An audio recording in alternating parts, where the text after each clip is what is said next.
जिले के जिला पंचायत अध्यक्ष और हर मंचों से, और इनकी बात सुनिए तो हमें कभी कभी मैं मजाक में इनसे बोलता हूँ कि अध्यक्ष जी वही डायरी हम लोगों को भी दे दिया करिए, कुछ हम लोग भी उसमें से पढ़कर कुछ बोल लें। ऐसे हमारे जिला पंचायत अध्यक्ष भाई अनिल त्रिपाठी जी और इस मंच पर विराजमान इस जिले के मुख्य विकास अधिकारी श्री बाल गोविंद शुक्ला जी और इस मंच पर विराजमान और आई के यशस्वी विधायक और पूर्व मंत्री उनके बेटे अमरदीप जी और इस मंच पर विराजमान हमारे सुनील मिश्रा जी, हमारे प्रतिनिधि संजय बिंद जी और किसान मोर्चा के जिला अध्यक्ष भाई चंद्रशेखर जी और कृषि उप निदेशक श्री अश्विनी जी, हमारे और सम्मानित जन, मैं सबका हार्दिक स्वागत करता हूं और अभिनंदन करता हूं। आपने एक सवाल खड़ा किया कि बिजली जो है इधर नहीं आ रहा। हमारी सरकार की प्राथमिकता है किसान, नौजवान और महिलाएं और गरीब। उसको समाज के निचले पैदान पर खड़ा व्यक्ति है, उसको हमें मुस्कान लाना है। हमारे देश के यशस्वी प्रधानमंत्री मोदी जी, पंडित दीनदयाल उपाध्याय जी के जो सपने हैं, जो अंत्योदय की धारणा है, वो सपने जो है हम लोग बचपन में देखे थे। आज हम लोगों को जो सपना था, लेकिन आज हकीकत में अगर किसी ने दिखाने का काम किया तो हमारे देश के यशस्वी प्रधानमंत्री मोदी जी। आप लोग अपने दिल पर हाथ रखकर बोलिए, क्या किसानों को कभी किसी सरकार ने इतना सम्मान दिया? कभी आपसे कभी संवाद की? क्या आपकी फसलें बर्बाद होने के बाद आपके बारे में सोचें? आपके यहाँ बिजली आ रही है, नहीं आ रही है? आपके यहाँ जो मृदा है, जो सॉइल है, उसकी स्थिति क्या है? आपके पास किसान बीमा योजना है कि नहीं है? आपके सम्मान के लिए हमारे देश के यशस्वी प्रधानमंत्री मोदी जी ने हर किसानों को उनके खाते में डीबीटी के माध्यम से, क्योंकि पहले की जो सरकारें थी उसमें जो प्रधानमंत्री थे तो उनका कहना था कि हम लोग केंद्र से 100 रुपया भेजते हैं तो 15 रुपया जो है जमीन पर पहुंच पाता है।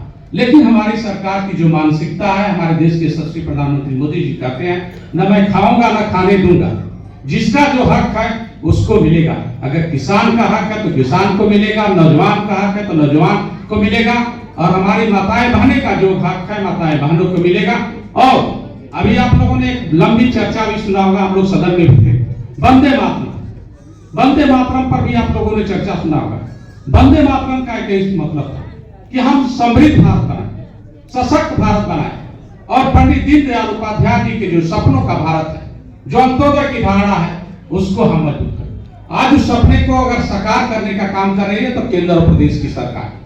आपने बिजली के बारे में कहा, हम लोग उसको संज्ञान में लेंगे। पहले जब हम लोग बचपन में थे तो हम लोग कभी पता नहीं चलता था कि बिजली कब आई कब गई। हम लोग सो जाते थे तो बिजली आती थी, जगने से पहले चली जाती थी।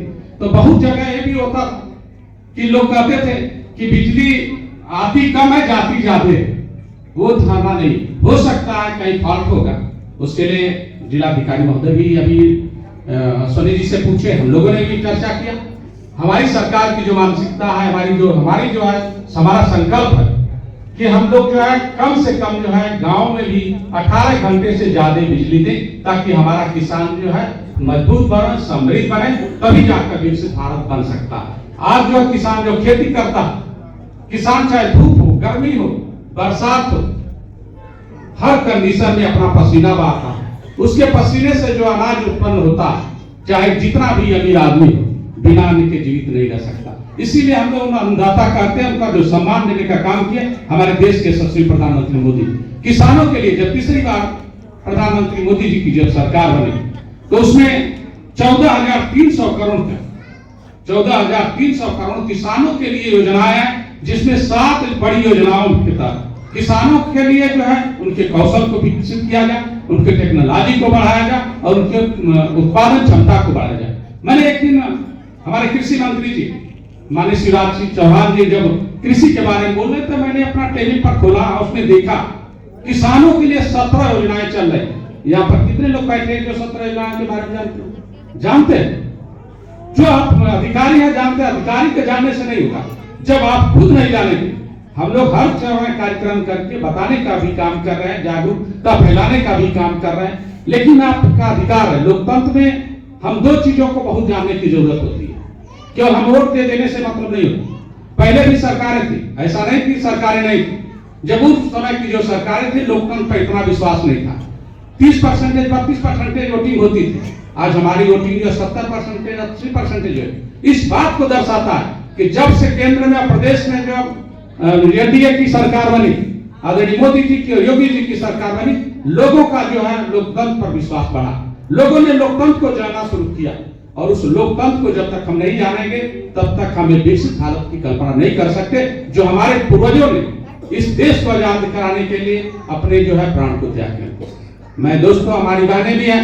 आज हमारी बहनें जो है कभी भी उनको कभी नहीं बुलाया जाता, और हमारे देश के यशस्वी प्रधानमंत्री मोदी जी ने 33% महिलाओं के लिए 33% आरक्षण की व्यवस्था कर दी, और 90 लाख स्वयं सहायता समूह के तहत उसमें जो है 10 करोड़ से ऊपर महिलाओं को भी जो है स्वयं सहायता समूह के तहत उनको रोजगार देना, उनको सशक्त बनाने के लिए योजनाएं चली।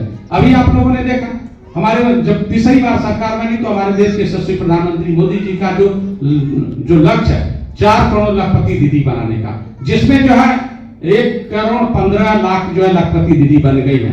और हमारी बहनें हैं, उसमें किसान सखी बहनें भी थी। अभी जब तीसरी बार सरकार बनी तो बनारस में 30,000 से ज्यादा महिलाओं को सम्मान देने का काम अगर किसी ने किया तो हमारे देश के यशस्वी प्रधानमंत्री मोदी जी। दोस्तों, वही संकल्प, वही विचार और हमारे देश के यशस्वी प्रधानमंत्री और प्रदेश के मुखिया का जो निर्देश है।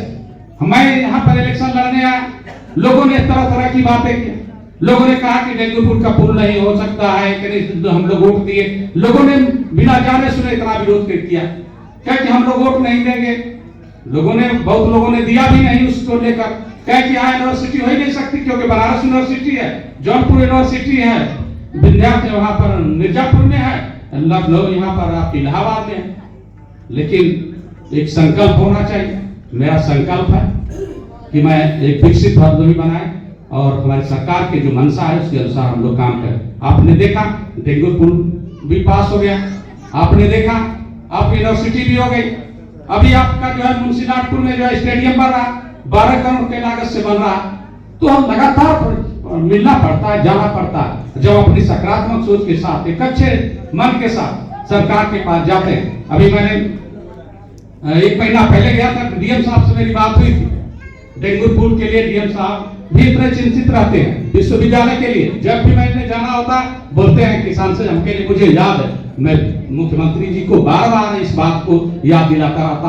और जब मुख्यमंत्री जी को मैंने एक बार मैंने कहा कि हम लोग 27 के लिए हम लोगों के लिए बड़ी दिक्कत होगी, हम लोग जो हड्डी ब्लॉक में नहीं जा सकते हैं, उधर नहीं जा सकते हैं। डेंगू पुल के लिए लोगों का उतना उस समय विरोध है, तो फिर अगर हम लोग उनके वादा करके आए तो जानते हैं मुख्यमंत्री जी का डॉक्टर साहब परेशान होते, जिस दिन मैं आऊंगा घोषणा करके जाऊंगा, और वो काम करके गए और बनना भी शुरू होगा। तो ये भी संकल्प के साथ एक ही सरकार का भी है, और हमारी सरकार किस मंशा के साथ काम कर रही है उसमें आप लोगों का भी दायित्व होना चाहिए। आप लोग सभी लोगों का भी मतलब, आपने जिस तरह से कहा हम कमियां ढूंढते हैं, अच्छाइयां नहीं देखते। हम लोगों ने बचपन, इसमें सभी लोग गाँव में आए, हम लोग भी गाँव में रहते हैं। जो विपक्ष के लोग हैं कहते थे देखा है सरकार खाली 5 किलो राशन देती है, शिक्षा और चिकित्सा पर बात नहीं करती। अरे जब पेट भूखा रहेगा तो हम क्या सोच सकते हैं। हम लोग गांव में वो भी चीज देखे हैं, जब हम लोग को देखते थे, माँ से पूछते थे कि किस ले आए हैं, कहते कि इनके घर में है, शाम को चूल्हा जलाने के लिए नहीं है, ले जाएंगे अपना जो है चाकी में उसमें जाता चलाएंगे, पीसेंगे, आटा पीसेंगे तो उनके यहाँ मिलेंगे। जो पैसे देने वाले थे, जो उनको कर्ज देने वाले थे, उनका कर्ज चुकाते चुकाते लोग चले जाते। लेकिन मैं अपने देश के यशस्वी प्रधानमंत्री मोदी जी को धन्यवाद दूंगा। 80 करोड़ लोगों को राशन देने का काम किया, जिसमें 27 करोड़ लोग जो है नई मिडिल क्लास फैमिली में आए। मैंने 27 करोड़ लोग जो है गरीबी रेखा के बाहर आए। आप लोग पहले सरकार थी, वो लोग 3 चीज की बात करते थे, रोटी, कपड़ा और मकान। न रोटी मिला, न कपड़ा मिला, न मकान मिला। लेकिन हमारे देश के यशस्वी प्रधानमंत्री मोदी जी का ये नारा बड़े दिनों तक चलता था, इतनी मार होता था, जब इलेक्शन आता था गरीबी हटा देंगे, हमें रोटी कपड़ा मिल जाएगा, ये मिल जाएगा, लेकिन मिलता कुछ नहीं। जब एनडीए की सरकार आई, मोदी जी की सरकार आई, क्योंकि कहा गया है कि जिनके पांव न फटे विवाही ऊ का जाने पीठ पर आए। मोदी जी ने उस गरीबी को देखा, उस पीड़ा को देखा, उस मां के दर्द को देखा, उस गरीबों के दर्द को देखा, बड़े नजदीक से देखा। उन्होंने हर योजनाएं लाकर लोगों के चेहरे पर एक मुस्कान लाने का काम किया। मोदी जी ने कहा कि रोटी भी जरूरी है, कपड़ा भी जरूरी है, मकान भी जरूरी है, लेकिन जो सबसे ज्यादा जरूरी है शिक्षा और चिकित्सा। हम यहाँ पर इलेक्शन लड़ रहे थे, जिनके दादाजी भी यहाँ पर जो है मुख्यमंत्री रहे। मैं क्यों डॉक्टर हूं, बहुत समय हो गया, आप समय नहीं लेना चाहूंगा। इस प्रदेश में जो है 8 मेडिकल कॉलेज थे 65 साल राज करने के बाद, 650 सीटें थी। आज इस प्रदेश में अगर हम बात करते हैं तो 78 मेडिकल कॉलेज हो गए हैं, 12,325 सीटें हो गए। 650 ज्यादा थे कि 12,325 सीटें। वो लोग कहते थे कि क्यों धर्म की बात करते हैं, हम क्यों न करें। अगर हम धर्म नहीं पाएंगे तो हम संस्कार कहां से लाएंगे, हम अपनी संस्कृति को कैसे जीवित रखेंगे, हम अपने लोगों आने वाली पीढ़ियों को क्या देकर जाएंगे। हम पश्चिमी सभ्यता नहीं लेकर जाएंगे, क्योंकि हमारा देश जो है संस्कारों का है, संस्कृति का है और विकसित भारत बनने का है। हमारा देश सोने का चिड़िया कहा जाता, ऐसा ही नहीं कहा जाता। एक मानक होता है, इंडेक्स होता है, उस मानक पर तो आप जब खड़े उतरते हैं तब जाकर आपको कोई पदवी मिलती।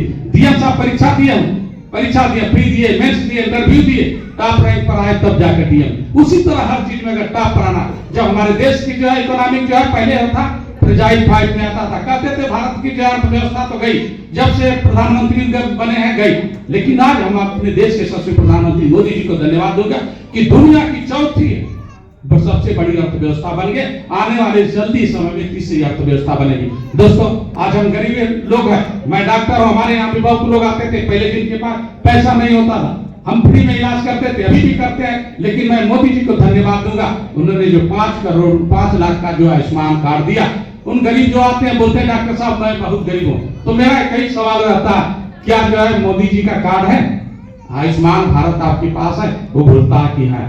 हम कि अगर आपके पास आयुष्मान कार्ड है तो उस कार्ड को दिखाओ, क्योंकि मोदी जी का नारा है सबका साथ, सबका विकास, सबका प्रयास और एक सबका सम्मान। मोदी जी को 5 लाख का जो कार्ड दिए हैं आपके सम्मान के लिए दिए। उसको बोलो कि डॉक्टर साहब कहीं भी जाओ बोलो कि ये 5 लाख का कार्ड है, इसमें जितना हमारे इलाज में लगता है निकाल लीजिए, बाकी छोड़ दीजिए, किसी और बीमारी के लिए काम है।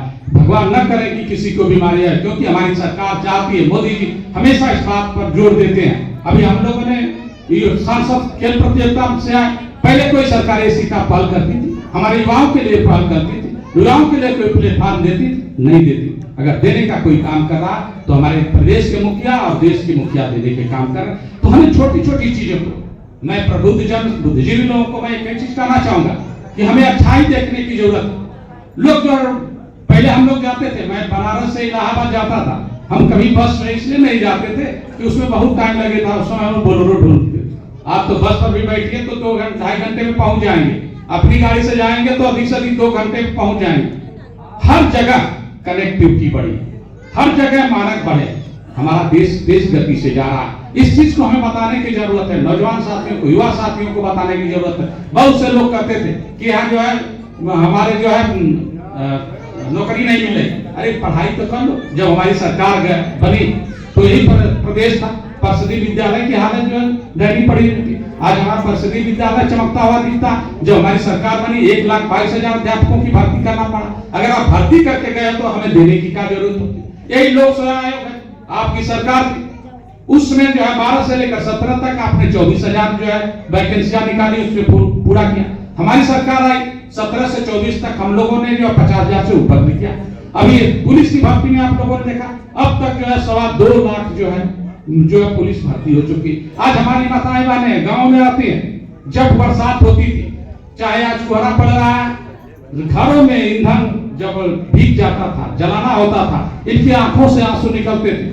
उनके लिए खांसते खांसते जो है कई बीमारियां हो जाती थी, सीओपीडी हो गई, अस्थमा हो गया, टीबी की मरीज हो। लेकिन हमारी सरकार, हमारे देश के यशस्वी प्रधानमंत्री मोदी जी उज्ज्वला योजना लाकर जो है 12 करोड़ जो लोगों को देने का काम किया। और उस जिस गांव में धुआं दिखता था, डीएम साहब ने भी बताया बहुत सारी चीजें थी। जिस गांव में धुआं दिखता था शायद आप धुआं देखने के लिए मिलता फिर रेत घर में, क्योंकि उन्होंने जाना कि जब तक हम महिलाओं को सम्मान नहीं देंगे, उनके जीवन यापन को नहीं सुधारेंगे, तब तक हम वो विकसित भारत को नहीं बना सकते। उन्होंने बना। गांव में आप लोग देखते थे रोडों पर जो चलना मुश्किल हो जाता था, जब खेतों में फसलें हो जाती थी, पानी हो जाता था, तो रोडे पर गंदगी होती थी। जब शौचालय की उन्होंने बात किया तो विपक्ष के लोगों ने बड़ा हंसी उड़ाया।